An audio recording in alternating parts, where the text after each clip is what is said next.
पहलगाम घटना के बाद तमाम विपक्ष के तमाम तरीके के बेतुके बयान सामने आ रहे हैं, जिनको लेकर बातचीत करने के लिए हमारे साथ मौजूद हैं उत्तर प्रदेश सरकार में मंत्री ठाकुर रघुराज सिंह, जो कि अक्सर अपने बयानों को लेकर चर्चा में रहते हैं। सर, जिस तरीके से कांग्रेस के हैंडल से एक फ़ोटो शेयर किया गया है, कहा कि जिम्मेदारी के समय गायब, ऐसे समय पर जब पूरा देश एक है, इस तरह की टिप्पणी।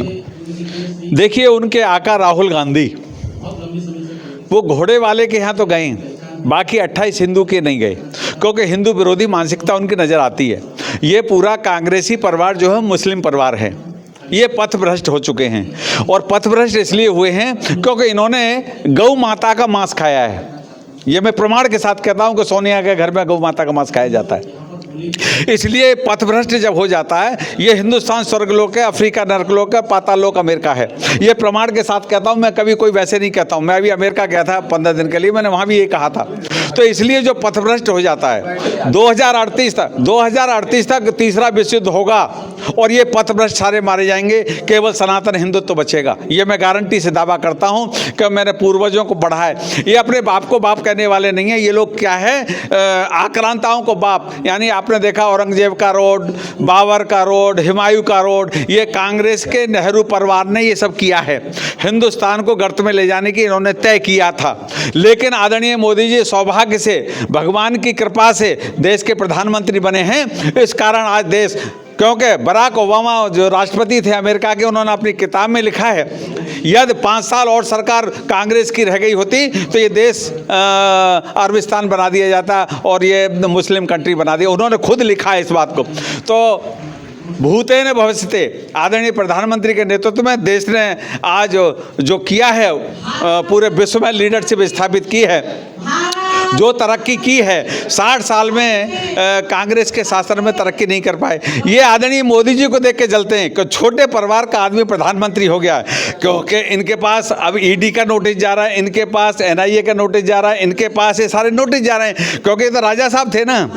अरे राजा तो हम थे, 5000 वर्ष हमने शासन चलाया है। हिंदुस्तान में ठाकुरों ने 5000 वर्ष शासन चलाया है। लेकिन कुछ लोग जिनके घर में कोई चुहिया नहीं मारी होगी और उन्होंने कभी देश के प्रति समर्पण भाव नहीं दिखाया होगा, जिनके घर में कभी एक शुद्ध सेनानी नहीं होगा, कोई एक फौजी नहीं होगा, वो देश के गद्दार हैं। वो देश के प्रति भावना नहीं है उनकी, वो देश को हतोत्साहित करना चाहते हैं। जैसे कर्नाटक में आप देख रहे हैं, मुख्यमंत्री उनका बोल रहा है, ऐसे लोगों को तो फांसी देना चाहिए। मैं ये चाहता हूँ मेरा बस चले तो ऐसे लोग कटघरे में खड़ के फांसी दे देनी, क्योंकि हिंदुस्तान हिंदुओं का, देवी देवताओं का देश है। विश्व में देवी देवता कहीं पैदा नहीं हुए, हिंदुस्तान में पैदा हुए। भगवान राम पैदा हुए, भगवान कृष्ण पैदा हुए, यहीं पैदा हुए, यहीं से सब माइग्रेट हुआ। 4200 साल पहले यहूदी पंथ बना, 3200 साल पहले जैन पंथ बना, 2800 साल पहले बुद्धिस्ट पंथ बना और 2250 साल पहले क्रिश्चियन पंथ बना, 1450 साल पहले इस्लाम की स्थापना हुई, 353 साल पहले खालसा पंथ की स्थापना हुई।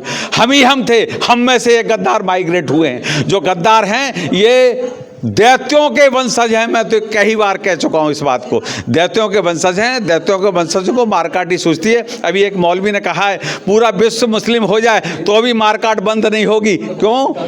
क्योंकि फिर कबीलाओं की लड़ाई हो जाएगी, महिलाओं की लड़ाई हो जाएगी।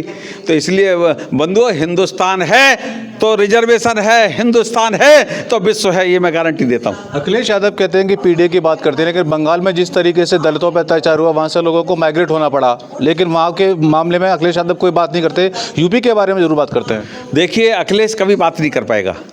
अखिलेश को सोने की चम्मच और सोने की थाली मिली, उनके बाप ने मेड पे चल के मेहनत करके स्थापित कर दिया। लेकिन अब जनता जान चुकी है कि वो प्रदेश का पप्पू है, राहुल देश का पप्पू है। ये दोनों पप्पू जब तक रहेंगे, जब तक हमारी सरकार है, 110% हमारी रहेगी। और ये जो लोग कहते हैं ना, और ठाकुरों से जो पंगा लेगा, मैंने कहा था ठाकुरों ने 5000 वर्ष शासन किया है इस देश पे।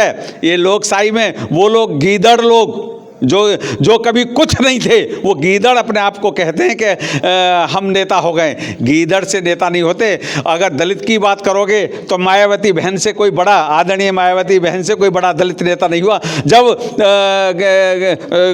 गेस्ट हाउस कांड में मैं खुद साक्षात गवाऊं आदरणीय बंडदत्त द्विवेदी के साथ, वो इन्होंने मरवा भी दिए बंडदत्त द्विवेदी, क्योंकि आई विटनेस थे। मैं उनके साथ था, मैं जब उस समय प्रदेश का संगठन मंत्री था, तो हमने आदरणीय बहन मायावती को बचाया। आज आज अलीगढ़ में पूछ लीजिए, चाहे उनके कितने भी कार्यकर्ता हूँ, मुझे बाई फेस बाई नेम जानती हैं कि नहीं, क्योंकि हमने ही अंगोछा दिया था, उनके सारे अंग वस्त्र फाड़ दिए थे। ये वही दल्ले और दलाल हैं ये लोग, ये वही निशाचर की औलाद हैं। आज दलित की स्थापना करने जा रहे हैं। तब कोई दलित नहीं था, तब तो रामजी लाल जी ने बहन मायावती के लिए एक दिन भी नहीं कहा।